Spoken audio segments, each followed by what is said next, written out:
Alors vient ensuite l'étape du recueil des données. Tout simplement, le recueil des données, ça va se faire à partir de ce qu'on appelle les KPI. Ce sont les indicateurs de performance clés, tout simplement.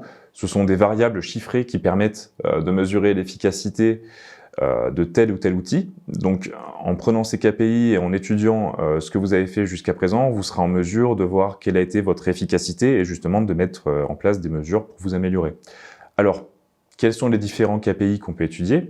D'une part, on a le trafic sur votre site internet ou votre site e-commerce. C'est tout simplement le nombre de visiteurs qui sont venus sur votre site. Et vous pouvez également voir de quelle manière ils sont venus par le site, si c'est en arrivant par vos réseaux sociaux, si c'est en arrivant par un moteur de recherche ou autre. On va ensuite regarder le taux de rebond. Alors le taux de rebond, tout simplement, c'est le pourcentage de visiteurs qui arrivent sur votre site et qui repartent sans avoir eu aucune interaction avec le site en lui-même. On a ensuite la durée moyenne d'une visite. Bon, tout simplement, vous allez voir combien de temps en moyenne restent les utilisateurs sur votre site internet. Ça vous permettra de juger un petit peu l'attractivité du contenu qui est proposé sur le site. Vous allez ensuite regarder le taux de conversion de vos campagnes emailing. Donc, quand vous créez des campagnes emailing pour vos clients qui contiennent des appels à l'action, que ce soit une visite sur le site, bénéficier d'une promotion ou autre, vous allez regarder tout simplement sur le nombre total de personnes qui ont été visées par la campagne emailing, combien ont eu une interaction avec les appels à l'action qui sont contenus à l'intérieur. Voilà, ça vous donnera également une idée de l'efficacité de vos campagnes, de voir un petit peu quels sont les axes d'amélioration à mettre en place. Et enfin,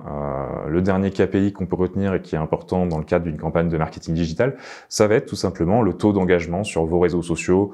On en a parlé précédemment, mais voyez en fonction du nombre de vues totales que génèrent vos posts, quels sont le nombre d'interactions, que ce soit le nombre de j'aime, le nombre de partages, le nombre de commentaires, bref, toutes les interactions que font les utilisateurs avec vos contenus, essayez d'en obtenir le taux pour voir justement où vous vous situez par rapport à ça. Et sachez qu'on considère en général qu'un taux d'engagement qui est déjà situé au-dessus de 1% est déjà satisfaisant, parce que c'est vraiment quelque chose qui n'est pas facile à